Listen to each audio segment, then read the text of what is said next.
اعوذ باللہ من الشیطان الرجیم بسم اللہ الرحمن الرحیم انتہائی قابل احترام علماء اکرام، شناخائیں رسول صلی اللہ علیہ وآلہ وسلم، پنڈال میں موجود میرے بھائی، میرے بزرگ،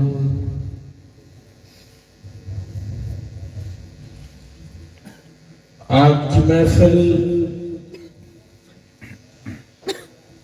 حضور اکرم صلی اللہ علیہ وآلہ وسلم کی سیرت کے سلسلے میں منعقد کی گئی۔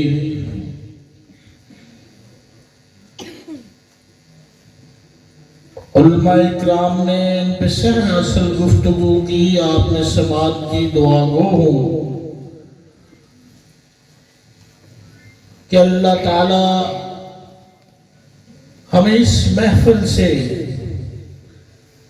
ان تقاریر سے، ان واعظ و نصیحت سے قلبی سکون اور اپنی زندگی کے اندر تبدیلی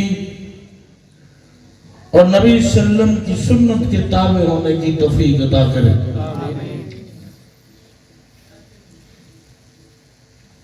میں سیرت سے پہلے آج کے ایک واقعے کا ذکر کرنا ضروری سمجھتا ہوں کہ ہم سب کلمہ گو ہیں، کلمے کی بنیاد پہ بھائی بھائی ہیں۔ فروعی اختلافات تو ہو سکتے ہیں، معمولی اختلافات تو ہو سکتے ہیں۔ ملک پاکستان کے باسی ہیں اور رہنے والے ہیں۔ آج مریدیے کے اندر جو ظلم و بربریت کی گئی، جو لاشیں گرائی گئی، نوجوانوں کو شہید کیا گیا، وہ پاکستان کی تاریخ میں اس سے پہلے نہیں ملتا۔ میں اس مجمع کی وساطت سے، اسٹیج کی وساطت سے اپنے ان کلمہ گو بھائیوں کے ساتھ ہوں اور حکومت کے اس عمل کی مذمت کرتا ہوں کہ انہوں نے مسلمانوں کی لاشیں گرا کے ایک مسلم ملک کے اندر ظلم کی انتہا کی ہے۔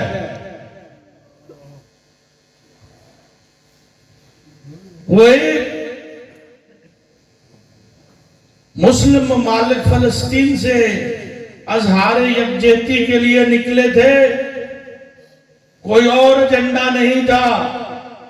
روڈ پہ کھڑے تھے اور جس حال پہ ان پہ شیلنگ اور فائرنگ کی، وہاں پہ موجود لوگوں نے جو چشم دید ہوا ہے، مجھے ٹیلی فون پہ جب حالات بتائے تو میرے رونگٹے کھڑے ہو گئے۔ میں اپنے اللہ سے دعا گو ہوں کہ ان شہداء کو اللہ تعالیٰ درجات دے اور ان کے گھر والوں کو صبر دے۔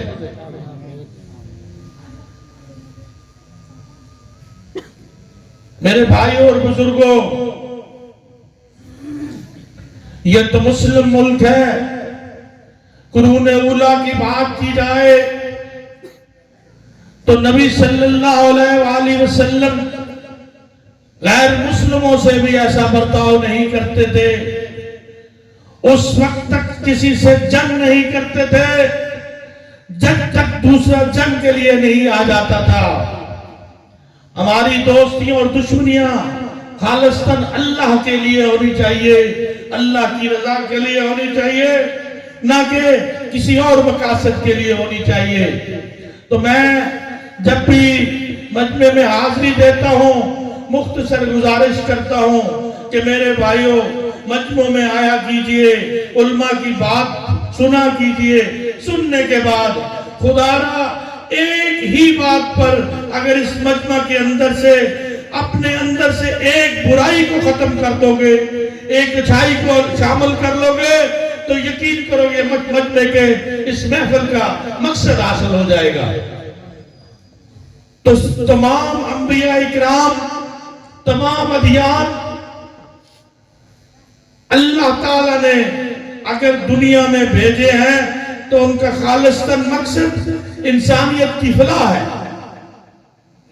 کہ اللہ کے لوگوں کو اللہ کی طرف بلاؤ، دنیا کے خداؤں سے، دنیا کے خداؤں کی غلامی سے نکال کر خالصتاً اللہ کی غلامی میں دو۔ یہ مقصد تھا انبیاء اکرام کا، اور اسی کی واضح و نصیحت کرتے رہے، اور ایک بہترین معاشرے کے قیام کے لیے جدوجہد کرتے رہے، معاشرے کے اندر سے تفریق کو ختم کر کر آپس میں بھائی بھائی کرتے رہے، معاشرے کے اندر سے تمام برائیوں کا کلا کما کر کے اچھائی کو غالب کرنے کی کوشش کرتے رہے۔ کہ آپ نے دیکھا نہیں کہ میرے نبی مہربان نے جو صعوبتیں برداشت کی، میں نے کتابوں میں پڑھا، بچپن سے لے کے اب تک پڑھتا آ رہا، کہ میرے نبی محترم جس گلی سے گزرا کرتے تھے، اس گلی کی جو بڑھیا تھی وہ کافر تھی، وہ دین کو ناپسند کرتی تھی، وہ اپنا جو دین تھا اس کا دشمن نبی صلی اللہ علیہ وسلم کو سمجھتی تھی۔ جب بھی نبی صلی اللہ علیہ وسلم گلی سے گزرتے ان کے سر پہ کوڑا ڈال دیتی، نبی صلی اللہ علیہ وسلم چپ کر کے چلے جاتے۔ کئی دن یہ معاملہ جاری رہا، اور کچھ دن کے لیے وہ بوڑھی کوڑا نہیں ڈالنے آتی تھی، تو نبی صلی اللہ علیہ وسلم اس سلسلے میں پریشان ہوئے، تو وہ ان کے گھر چلے گئے، دیکھا وہ مائی بیمار پڑی ہے، اس کا کوئی پرسان حال نہیں۔ نبی صلی اللہ علیہ وسلم نے ان کی تیمارداری بھی کی، ان کا پانی بھی بھرا، ان سے حال احوال بھی کیا۔ 2-3 دن ایسا کرتے رہے تو مائی صحت مند ہو گئی، تو انہوں نے پوچھا کہ کیا ہوا؟ انہوں نے یہ بتایا کہ میری یہ روٹین تھی، یہ کرتی تھی میں اس پہ کوڑا، اب پتہ نہیں کیا حالت ہے ان کی، جس پہ آپ کوڑا ڈالتی تھی وہ میں ہی ہوں۔ میرے نبی نے صبر کی تو اتنی بڑی مثالیں پیش کی ہیں جس کا آپ تصور بھی نہیں کر سکتے۔ کبھی ہم نے بھی غور کیا ہے کہ ہمارے اندر کی یہ خوبی ایک رتی بھر کے لیے بھی ہے؟ کہیں ہم نے اپنے انا کے بت کی قربانی دے کر کہیں صبر اور درگزر کیا ہو، کسی مسلمان سے دوسرے مسلمان کے ساتھ زیادتی ہو گئی ہو، اسے معاف کیا گیا ہو، تو یہ بہت بڑا اجر ہے۔ یہ مثالیں آپ کے سامنے ہیں۔ تو میرے بھائیوں، معاشرے کے اندر ایک بہترین انسان کا اور نبی صلی اللہ علیہ وسلم کے بہترین غلام کا کردار ادا کیجئے، تاکہ معاشرے کے اندر سکون بھی ہو، معاشرے کے اندر آرام بھی ہو، اور معاشرے کے اندر پسے ہوئے لوگوں کو خاص طور پر، جو مظلوم لوگ ہیں، جن کے حقوں پہ ڈاکہ مارا گیا ہے، ان کی داد رسی کرنا سب سے بڑا ثواب ہے، اور یہ نبی صلی اللہ علیہ وسلم کی سب سے افضل سنت ہے کہ وہ مظلوموں کی داد رسی کرتے تھے، یتیموں کے سر پہ ہاتھ رکھتے تھے، مسکینوں کو کھانا کھلاتے تھے۔